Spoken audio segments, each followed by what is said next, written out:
imposter syndrome. And so what I started to do was, study and take classes and make projects for myself and develop those into case studies. I don't recommend to do to other people stuff that I don't do myself. So I was doing that, but I still was like, do I really know enough? Even though I started to, practice and, was able to get results from people, I started listening to podcasts. I started listening to podcasts of people who were so-called experts in the field. And some of the stuff that they were saying, I was like, I could have said that. So that's my invitation too, is start listening to other UX experts on podcasts and speak and describe, listen to what they're describing. And there's a high chance that you can also say some of the things that they've been saying. So that's something that's also has been helpful for me with overcoming imposter syndrome. And it's still in the background. I don't think it's anything that's completely, gone. I just think that it's something that doesn't paralyze me anymore, if that makes sense. It does make sense. To me, I like to say that I have a growth mindset. And if there's a particular topic that I'm not too versed in, I'm like, it's okay. I'm going to go read about it. I'm going to go research. Yes. I'm going to go, figure this out. And then I'll I'll make connections with someone that probably knows a little bit more. And, I'll sit down and have a conversation and just, pick at their brain and, and try to get that perspective that I don't have, but that they've developed because they've been doing it for years. And so, yes, I agree with that. Yeah. So then back focus, Jazmin, focus.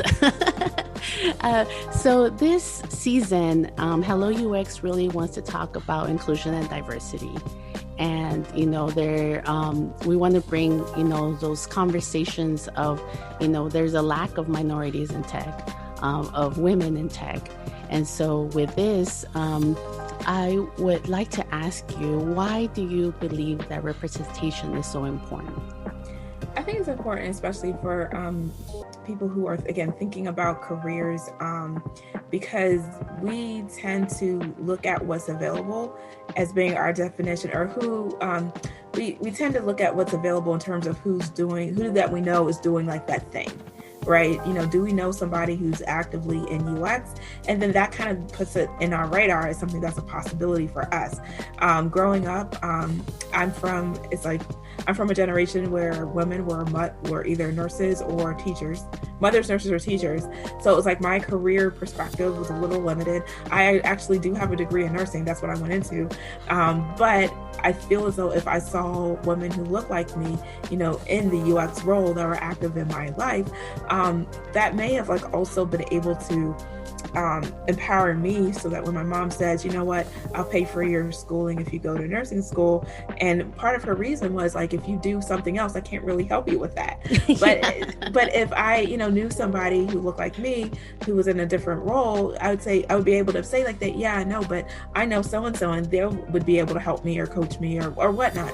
But I feel like having more people of color in diverse roles definitely can give people a different options of what's possible for them, and also think, that role can be for me as well, because I think that's something we can also sometimes think is if we see a role that's traditionally male or people of the majority, we might just think, that might not be for me, that environment might not be welcoming, that all sorts of different things that aren't actually things to make life decisions based on, but we just might do it because we just don't see that. So I feel like representation is super important to just sort of open up the possibilities that are out there in terms of career and transitions and shifts and for lots of things. And I feel like I'm rambling, but I hope that answered your question.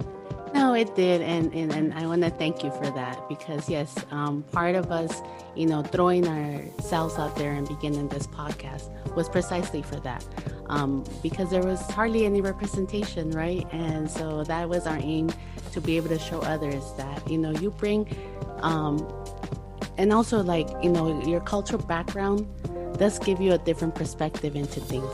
And so those are, the conversations that we want to create, and we want to make them open so that everybody can, think about a little bit about that. We work on products, we mentioned this before, we work on products that are used by various people.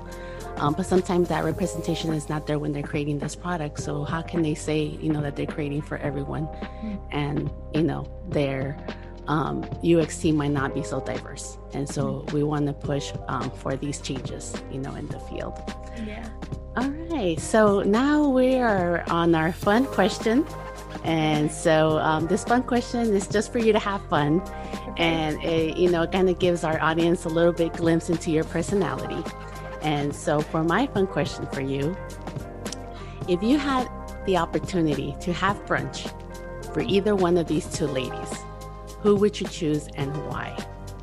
So if you could have brunch with either Oprah Winfrey or Wendy Williams, who would you choose? Oprah and Winfrey. Why? Oh, Oprah sorry. I didn't even let you finish it. I'm sorry. Are you done? Okay. Oprah Winfrey and why? So I grew up, watching the Oprah Winfrey show, getting home by a certain time so I could see her show at 4:00 was absolutely a thing in my life. So I guess I've been like a fan for a little while now. But what I really enjoy about her is the masterful way that she's able to solicit stories from other people, and just her way of asking questions and her curiosity. So I would love to have brunch with her to just pound her with questions about how her brain works, like how do you think of the questions to ask? And I knew it was organic too. So she may not even be able to tell me because it wasn't it was a conversation that she'd be able to have. So sometimes she may not have known what question she was going to ask next, but I would ask her about that. I'd also ask her about, choosing her guest, just her process with, selecting the people that she was able to, she brought on her platform to interview. I really enjoy how she didn't necessarily, while it was the Oprah Winfrey show, she didn't necessarily have to hold court, and just her talk the entire hour. That wasn't what we all tuned into. Yet what we remember is her and her bringing these amazing stories to our life. So I just would love to ask her about, how she chose, the topics and people and questions and, how her mind works pretty much. Awesome. Okay. Well, I'm a how you doing so type of girl. So I think I would have a very awesome time with Miss Wendy Williams. I love her energy. So I do watch her show, and I guess part of her is she's not afraid to be herself. And so to me that comes out as being very authentic. And she does have these conversations that sometimes are a little bit difficult. I just recently saw her movie on a Lifetime, and it was really interesting to see her involvement, as far as, again, not having that role model when she was young, but setting in her mind at a very young age of what she wanted to do, and she kind of followed that dream. So that is my take on that. Okay, well, I would like to thank you again for being our guest. Thank you. Now I open the forum to you. What last advice or motivation or what you want to tell our audience? I think I'll share that quote again from the beginning, is that, opportunity do not float like clouds in the sky. They are firmly attached to individuals. So if you're looking for opportunity, you're really looking for people. And long story short, that's really how opportunities in career and business and life transfer from one human to another. So I just invite people to think about, what human do I need to get connected with? How can I add value to that relationship? And, how will I, nurture that relationship and follow up so that it will be a win-win situation. And that kind of can hopefully sort of demystify the process. But I'm an open book. Feel free to reach out. I'm Amelia J. Roberts, collaboration expert over on LinkedIn. I'm also on social media, Instagram, Twitter, Clubhouse as Talk 2 Amelia, Talk to Amelia. So yeah, I hope we can stay connected. Yes, thank you so much. And we will be sharing all your social media channels as well. So all of you, don't worry if you didn't jot them down. We will be sharing with those on our social media channels. Well, thank you once again. It was a pleasure having you. Oh, it was fun. Thank you so much. Thank you.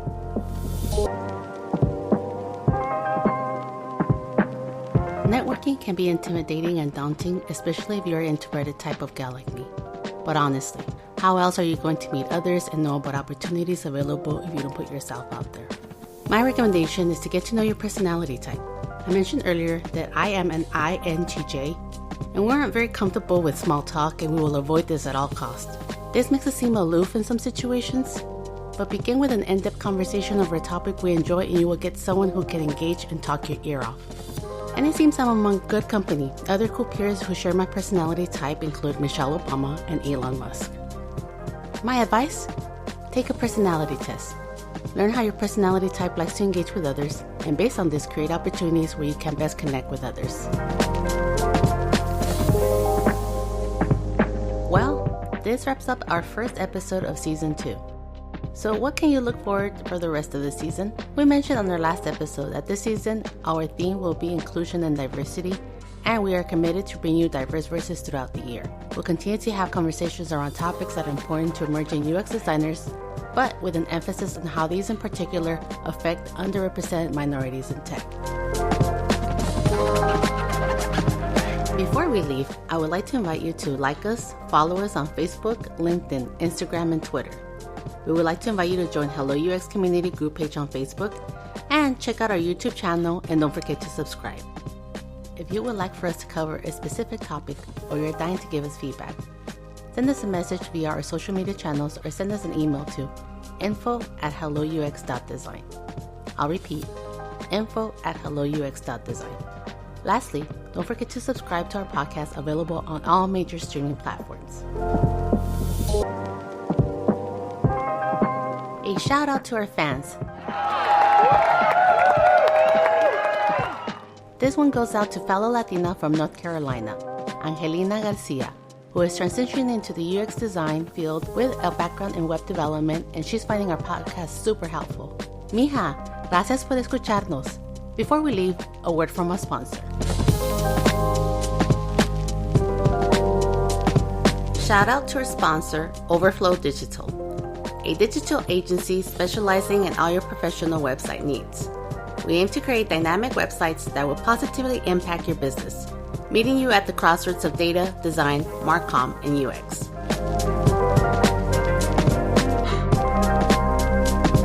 In honor of our guest, Amelia Roberts, I'll leave you with this motivational quote by Oprah Winfrey. It hopes to encourage you today to reach out and connect with that person that can help you take you to the next level. You get in life what you have the courage to ask for. Okay, helloties. Hasta la próxima.